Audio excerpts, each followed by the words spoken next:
Саламатсыздарбы, назарыңыздарда жаңалықтардың толықталған чыгарылышы анымен Тағайбек Акматов айтып берем. Алгач бүгүнкү чыгарылыштан. Өзбекстан Кыргыз-Өзбек чегарасында кармалган 13 кыргызстандыкты кое берди. Президент Сооронбай Жээнбеков Венгриянын тышкы иштер жана соода министри Петер Сиярто менен жолугушту. Жалал-Абад облусунда инвестициянын агымы көбөйдү. Ички жана тышкы инвестициянын каражат көлөмү 24 миллиардтан ашкан. Бюджетибизди коргоп атканда да айтканбыз, 250 миллиард сомдон кем болбойт деп.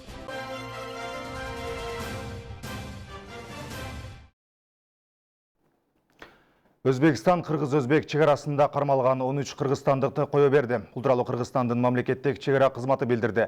Мекеменин басма сөз кызматы тараткан кабарда эки өлкөнүн чегарачыларынын сүйлөшүүсү өткөнү, ошонун натыйжасында алар кыргыз тарапка өткөрүлүп берилгени айтылат. Алардын айтымында Талас облусунан аймакка даватка 2 машина менен келген жарандарды бүгүн эртең менен Өзбекстандын чегарачылары кармап кеткен. Бишкек шаарынын 1-Май районундагы номер 5 бала бакчасынын директору 2017-2019 жылдар аралыгында 553 миң сомду мыйзамсыз менчиктеп алды деп шектелүүдө. Бул тууралуу башкы прокуратуранын маалымат кызматы кабарлады. Мыйзам бузуулар аталган мекемени 1-Май райондук прокуратурасы текшерип жаткан учурда белгилүү болгон. Мындан тышкары 23 бөбөк электрондук кезексиз эле бакчага алынганы, алардын ата-энеси акчаны касса аркылуу эмес, тарбиячылардын колуна берип жүргөнү аныкталган. Ошондой эле бул каражат райондук билим берүү борборуна түшпөй, директордун чөнтөгүнө салынып жүргөнү айтылды. Учурда кылмыш жана жоруктардын бирдиктүү реестерине катталып, сотко чейинки өндүрүш башталды. Октябрь райондук сотунун чечими менен блогер Эльмир Сыдыманов номер 1 убактылуу кармоочу жайга киргизилди. Бул тууралуу бүгүн 19 февралда Октябрь райондук ички иштер бөлүмүнүн маалымат кызматы билдирди. Сотко чейинки өндүрүш ишинин алкагында ал 2 айга камакта болот. Эльмир Сыдыманов Жазык кодексинин 313 беренеси тактап айтканда расалык, этностук, улуттук, диний же региондор ортосундагы кастыкты козутуу боюнча 17 февралда камакка алынган болчу.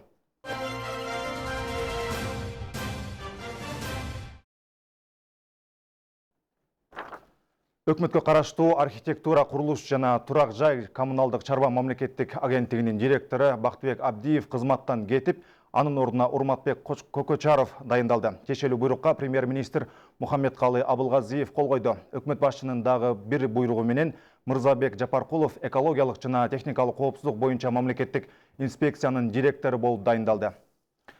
Эске салсак, МАМ экотехинспекциянын мурдагы жетекчиси Жолдошбек Жунушев менен курулуш агенттигинин мурдагы башчысы Бактыбек Абдиев президент Сооронбай Жээнбековдун сынынан кийин кызматтан алынды. Мамлекет башчы коопсуздук кеңешинин акыркы жыйынында Жунушевти ал жетектеген мекемеде коррупциялык иштерге жол бергени үчүн, ал эми Абдиевти курулуш тармагындагы тоскоолдуктар ишкерликти өнүктүрбөй жатканын айтып сындаган.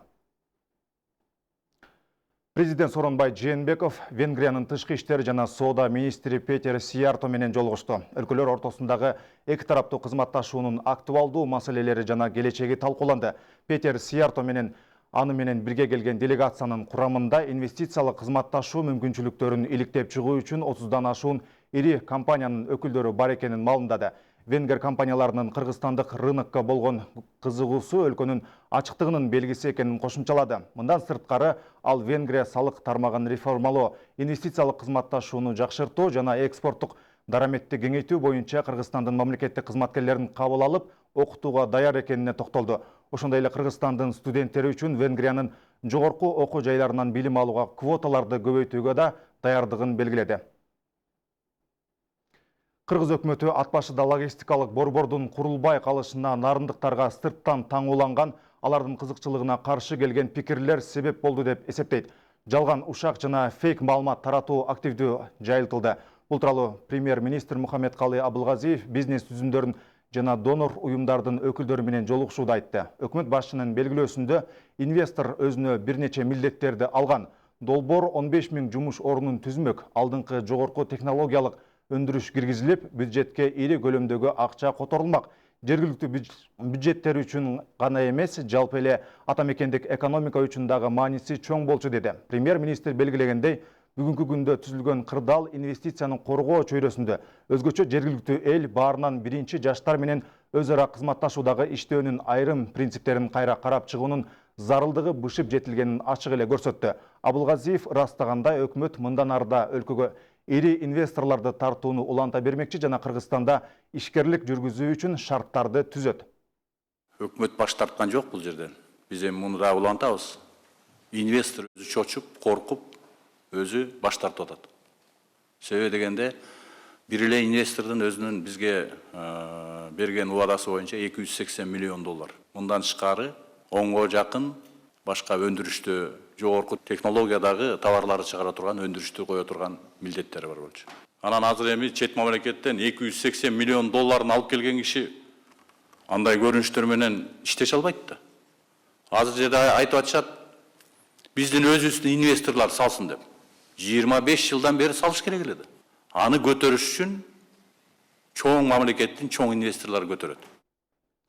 Ал эми Жалал Абад облусунда 2019 жылы ички жана тышкы инвестициясынын каражат көлөмү 24 миллиардтан ашкан. Бул республикада инвестиция тартуу көлөмүндөгү областын үлүшү 15,1%ды түзөт. Бул жаатта 2019 жылы кандай иштер аткарылды? Алдыдагы иш пландар тууралуу кийинки материалда. Облус боюнча 2019 жылы 221 жаңы ишканалар ишке кирип, жалпысынан 2162 жумуш орундары түзүлгөн. Бул жеке ишкерчиликтин жыйынтыгы. Ал эми чет элдик инвестиция тартуунун эсебинен Чаткал районунда Кичи Чаара ЖЧКсынын алтын концентратын өндүрүүчү фабрикасы ишке киргизилип, 756 жаран жумуш менен камсыздалган. Кичи Чааратка келген инвестициянын суммасы 16 миллиард сомдон ашуун түзөт. Ушул фабрика бирок именно ушул 2019 жылга ушул тартылганы 2 миллиард 494 болду да. Мындан тышкары Кыргыз жер нефтегаз жоопкерчиликтелген коомду бул Кочкор Атада Кыргыз нефти менен келишим негизинде Кытай компаниялары аларда 1 миллиард 120 миллион сомдук инвестиция келинди. Статистикалык маалыматтар боюнча өткөн жылдын 9 айдын жыйынтыгы менен инвестициялык көлөм 67%га өскөн. Ал эми 2020 жылга карата ишкерлер менен инвесторлордун өлкөгө карата ишенимин актай турган жыл болот. Бул тууралуу өкмөт башчы Мухамбеткалый Абылгазиев билдирди.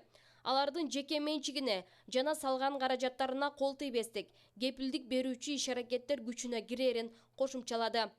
2020 жылы Кыргызстандын экономикасындагы жалпы инвестициянын көлөмүн, жалпы ички жана тышкы инвестициянын көлөмүн, муну биз бюджетибизди коргоп атканда да айтканбыз, 250 миллиард сомдон кем болбойт деп эсептеп атабыз. Бул бардык булактар аркылуу. Жалал Абад облусунда айыл чарба тармагында өткөн жылы 460 тонна пакта сыртка сатууга чыккан. Басынын төмөндүгүнө карабастан пакта аянттары кеңейүүдө. Жакында өкмөт башчынын Жалал Абадка келген иш сапарында быйыл айыл чарба багытына көңүл бөлүнөрү белгиленген. Агалай пакта өндүрүүчүлөр менен текстиль тармагын байланыштыруу үчүн аракеттер көрүлөт. Базар Коргон, Нокен, Сузак 3 райондо органикалык пактаны көлөмүн көбөйтүү багытында. Мына ушундан биз ушул быйылкы негизги милдеттерден кылып койдук. Сыртка алып чыгууга биринчи кезекте биз ушул дыйкан фермерлердин өндүргөн продукциясын сертификациясы тастай алышы керек. Анын рыногун табыда мына азыр биздин жанагы айтып атпаймынбы биофермер. Ал Евросоюздун рыногуна экспорттоп келатат. Мисалы үчүн 2018 жылы 405 тонна экспортко чыгарган болсо, органикалык пакта буласын 2019 460 тоннага жетти. Кыргызстандын ички дүң продукту 2016 жылы 4,5%га өскөн.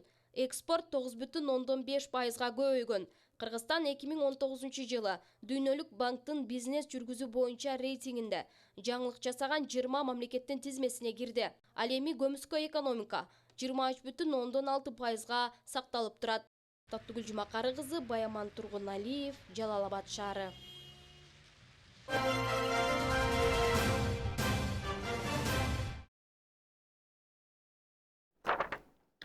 Улуттук статистика комитети эл жана турак жай фондунун каттоонун маалыматтарын киргизүү боюнча мобилдик тиркемени иштеп чыкты.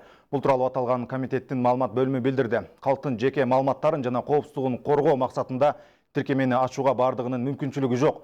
Тиркемени орнотуу каттоочулардын Android 5.0 жана андан жогорку кубаттуулукта бар уюлдук телефондоруна жана планшеттерине орнотулат. Ал Ар бир каттоочунун мобилдик тиркемеге кирүү үчүн өзүнүн логини жана сыр сөзү болот. Мобилдик тиркеме эки тилде болот. Мамлекеттик жана расмий тилде. Анкеталарды толтурууда каттоочу келтирген логикалык каталарды инструктор контролдоочу текшерип, комментарий жазып кайтарып берет. Анкеталарга өзгөртүү киргизүүгө каттоочунун гана укугу бар. Мобилдик тиркемелерди тестирлөөнүн жыйынтыгы кагаз түрүндөгү суроолор баракчасы менен салыштырганда бир катар артыкчылыктарга ээ. Белгилей кетсек, эл жана турак жай фондунун каттоо 23 марттан 1 апрелге чейин өлкөнүн бардык аймагында бир убакытта өткөрүлөт. Шарттары татаал аймактарда каттоо иши 20 апрелден 29-на чейин жүргүзүлөт. Педагогикалык багытта билим алып жаткан студенттердин стипендиясы 100%га жогорулайт. Мурда студенттерге 600 сомдон төлөнүп келсе, эми 1600 сомдон стипендия ала башташат. Кененирээк Жаңылай Болотбекова токтолот. Biz özümüz ele okup жаткан физика бөлүмүндөгү 5 багыт боюнча маселелерди берүү менен студентти текшерсек болот. Абдималик Бегалиев Бекмат Осмонов атындагы Жалал-Абад мамлекеттик университетинде 4-курста физика адистигинен билим алат. Мектепти мыкты бүтүрүп, окуу жайда бюджеттик орунга жетишкен. Адистикке өзү кызыгып тапшырган үчүн ар бир сабакты калтырбай татыктуу билим алууга тырышат.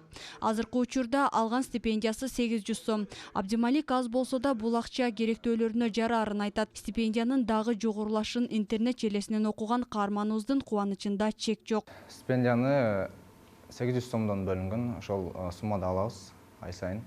Ал стипендияны ошол жол киреме жаратышы мүмкүн, окуу куралдарына иштетиши мүмкүн, ошондой эле сыяктуу тараптарга коротом. Бул стипендиянын көтөрүлүшү студент үчүн, ар бир студент үчүн сүйүнүчтүү кабар болду, баарыбызга тең. Ушул убакка чейин көтөрүлсө деген да ойлор болду. Аны көтөрүп демилгелеп чыккан депутаттарга дагы жакшы ыраазычылык билдиребиз. Бул окуу жайда 9000ден ашуун студент билим алса, Абдималикке окшоп стипендия алган студенттердин саны 822-ни түзөт. Ал эми колледжде 181 бюджеттик орун бар. Алар педагогикалык, энергетика, ветеринардык жактан билим алган студенттер. Илгери стипендия алгандар 3кө бөлүнчү эле. Жалаң 4 алгандар, жалаң 4-5 алган, 4-5 алган аралаштар бар, жалаң 5 алгандар бар. Стипендиялар бөлүнөт эле. Жалаң 5-тердики көбүрөөк, 4-5 аралаш андан кичине азыраак, 4 алгандар ылдыйраак эле. Бирок акыркы 4 жыл болуп калды, стипендия көтөрүлдү, бирок жалаң 5 алгандарга берилет. Мыкты окуган студенттерге мындай шарт түзүүнү Жогорку кеңештин депутаты Жанар Акаев демилгелеп чыккан. Жогорку окуу жайларынын педагогикалык багыттагы факультеттеринде окуган студенттердин стипендияларын жогорулатуу менен мектептерди жаш кадрлар менен толуктоо жана мугалимдик кесиптин аброюн жогорулатуу максатын көздөйт. Педагогикалык адистиктеги окуу жайларга студенттер келбей атат, толбой атат, бош турат. Бюджеттик орундарга дагы мугалим болууну каалагандардын саны азайып кетти. Эми ошонун бирден бир ошол адистерди тартуу үчүн, региондорго тартуу үчүн биз студенттердин стипендиясын көтөрөлү деп мына 38 депутат кол коюп жооп бергенбиз. Билим берүү министри дагы ошол жерден жооп берген, биз буга каражатты табабыз деген. Билим берүү жана илим министрлигинин берген маалыматына караганда, март айынан баштап студенттер жогорулатылган акча ала башташат. 1600 сом стипендия берүү боюнча токтом долбоору министрликтер менен макулдашылды. Азыркы этапта юстиция министрлигине кароосуна киргизди. Андан ал токтомдо 1 марттан баштап стипендиянын көлөмү жогорулашы токтомдо жазылганда, анан биз өкмөткө киргизип, өкмөт кабыл алгандан кийин 1 марттан баштап төлөп баштайбыз. Азыркы тапта республикада жогорку окуу жайларда педагогикалык багытта билим алып жаткандардын саны 2953, ал эми колледждерде 315 студент бар. Ал эми республикада жалпы 63 жогорку окуу жай бар. Аларда 162 миңден ашуун студент билим алып келүүдө. Жаңылай Болотбекова, Баяман Тургуналиев, Жалал-Абад шаары. Жогорку кеңеште өлкөдө ишмердүүлүгүн жүргүзүп жаткан бейөкмөт уюмдарынын ачыктуулугу, маалымдуулугуна карата маселе акыркы кездери орчундуу коюлуп жатат. Буга карата коомчулукта ар кандай кайчы пикирлер бар. Бирок сырттан инвестиция тартуу, өлкөнүн экономикасына олуттуу салым кошуу, калктын катмарынын жашоосун жакшыртууга салым кошкон мындай уюмдар да бар. Алардын бири тууралуу кабарчыбыз баяндайт. Сыргабаева Арзыкан Базаркоргон районундагы Акман айыл аймагына караштуу Жараке айылынын тургуну. Ал 76 жашка келсе да, айылдагы демилгелүү айымдардын катарында. Кол өнөрчүлүгү менен элге таанылган. Боз үй жасоо жагынан алдына эч кимди чыгарбайт. Бейөкмөт уюму менин жашоомду өзгөрттү деген айым дагы бир жаңы долбоорго катышууга келгенин айтат. Эрайым коому жаңы долбоор ачып, бизге колдоо көргөзүп, тигүү машиналарды берет экен дегенен кубанып, колкунданып, мынакей келип отурамын. Айылыбызды жакырчылыктан чыгара алат экенмин. Кудайга шүгүр, ушуларга ыраазымын.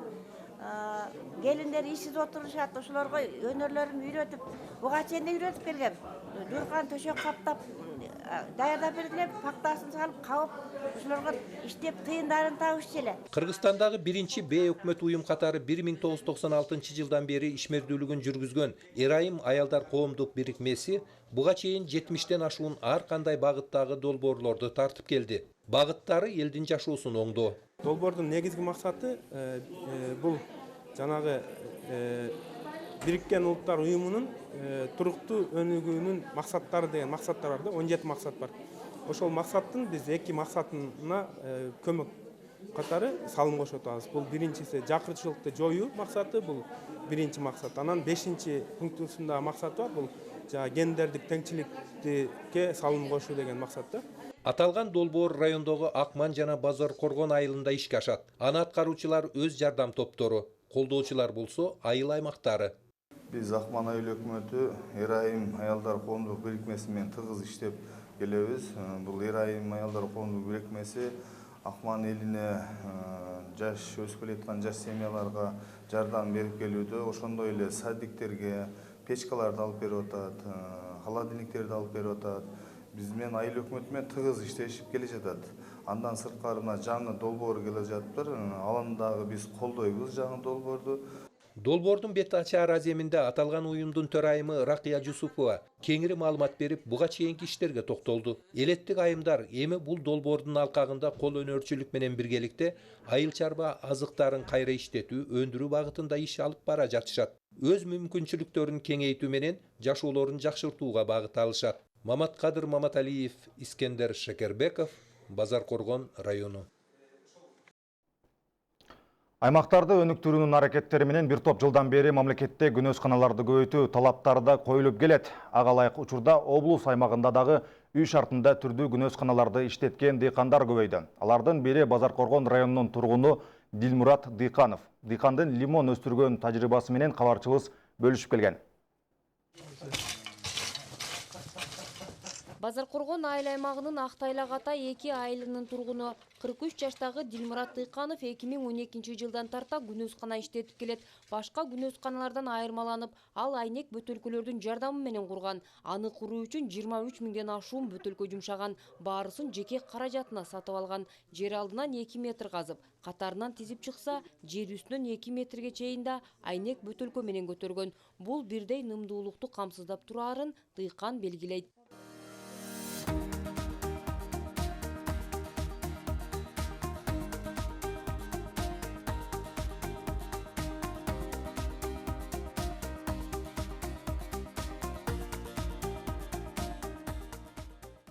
Айнек бөтөлкөлөрдөн 2 сотук жерге күнөөскана куруп, ага лимон өстүрүп киреше таап келүүдө. Ал эми ишке берүү үчүн жалпы 300 миң сомдой каражат жумшаган. Буга чейин помидор жана бадыраң өстүрүп көргөн. Бирок жылытууга көп каражат сарпталгандыктан киреше булагы актаган эмес. Ошондуктан 2015 жылы лимондун көчөттөрүн алып тиккен. 3-жылда түшүм бере баштаган. Учурда эч кандай меш жакпайт. Болгону убагында кошумча азык салып, ашыкча бутактарын кесип турат.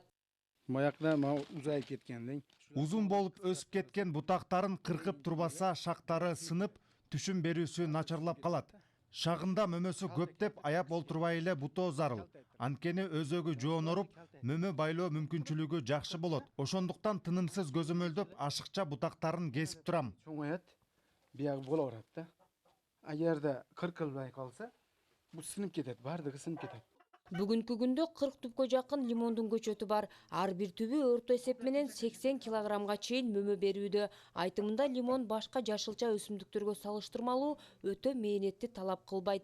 Быйыл 500-600 Быйыл 600 килограммга чейин андан да ашыгыраак түшүмүн саттым. Кыш мезгилде күн сайын эле сатып жатабыз. Күн аябай ысыган учурга чейин үзүп сатпаса, чирип кетиши мүмкүн. Лимондун бир жакшы жагы мезгил тандабай гүлдөп, мөмө ала берет экен. Эми дагы кеңейтип өстүрүүнү пландап жатам. Нымдуулукту талап кылгандыктан көлөкө болуп турсун деп жаңы сорттогу жүзүмдөрдү дагы өстүрүп жатам. Uzun sortta o'ylab kelganmiz. 1 килограмм базар баасында 100 сомдон сатыкка чыгарып жатат. Айылдаштары болсо өздөрү келип күнөсканадан сатып алып кетишет. Ошентип үй бүлөлүк тиричилигин лимондон тапкан киреше менен өткөрүүдө. Bu yerden köp ellerimiz gelip limonlardı alat. Bunu faydalı tarafı davlenege öte jakşı tarafları var. Aşın için el bardığı gelip şu yerden limonlarda alışat. Limonlarda bir danası 50 som, 35 som, 40 som bolçu. Hazır yaxşı limonlarımız köpayıp kalıp işte bu öte çoğmana kayken bana körüp durasınlar. Bunu 20 somdan berip atat. Көчөттөрдү коңшу Өзбекстандан алып келген. Бул өсүмдүк ысыкты жактыра бербейт, салкынды жана нымдуулукту жакшы көрөт. Өсүмдүк бадал сыяктуу жапыз өсүп, оору сыркоодон алыс болот. Анын адам баласынын ден соолугуна да пайдалуу экендиги айтылат. Нара Жапарова, Баяман Тургуналиев, Базаркоргон району. Кезек спорт жаңылыктарында. Бүгүн Жалал-Абад шаарында футбол ойыны боюнча АФК кубогунун алкагында Кочкор Ата шаарынын Нефтчи футболдук клубу Тажикстандын Худжан командасын кабыл алды. Кесипкөй Булгары топ чеберлеринин таймашын жеринен кабарчыбыз Маматкадыр Маматалиевдин материалында.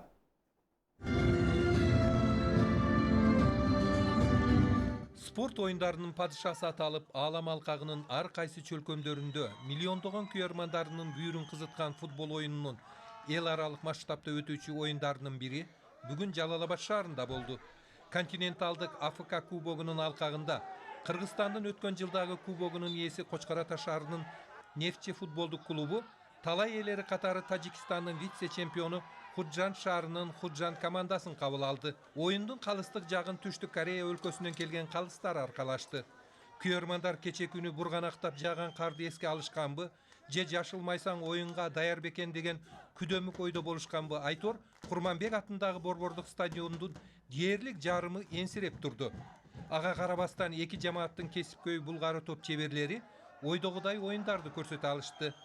Беттешүүнүн биринчи бөлүгүндө талай ээлери канчалык атаандаштардын дарбазасын көздөй топ узатканына карабастан биринчи тайм тең чыгуу менен аяктап, командалар 15 минуталык тынуууга чыгышты.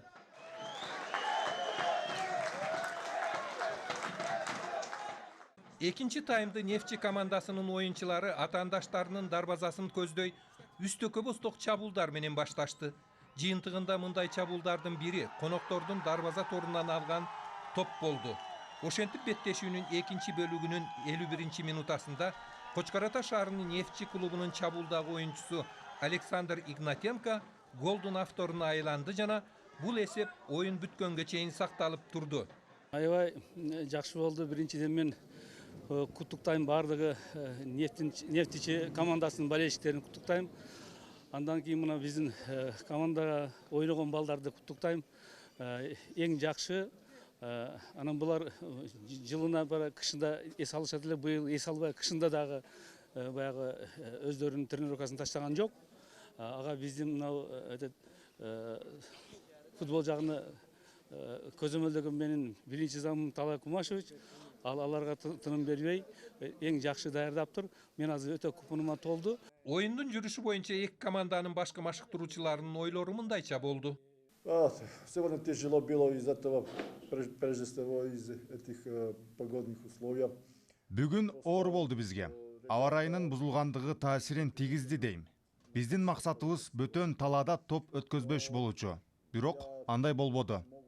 Соперник неме десем, соперник аз-маз бизге жардам берди. Неме дегенде бизге көп моментлер болуп, ошону илажы кыла алмадык, но экинчи оюн бар, харакет кылабыз. Эми бул эки команданын жооптуу оюндары Тажик Республикасынын борбору Душанбе шаарында бир аптадан кийин болуп өтө тургандыгын мына ушул оюндун уюштуруучулары билдирип өтүштү. Маматкадыр Маматалиев, Жалал-Абад шаары. Бүгүнкү жаңылыктар ушундай болду. Кечиңиздер көңүлдүү улансын, алдыда көрсөтүүлөрүбүз улантылат. Биз менен бирге болуңуздар.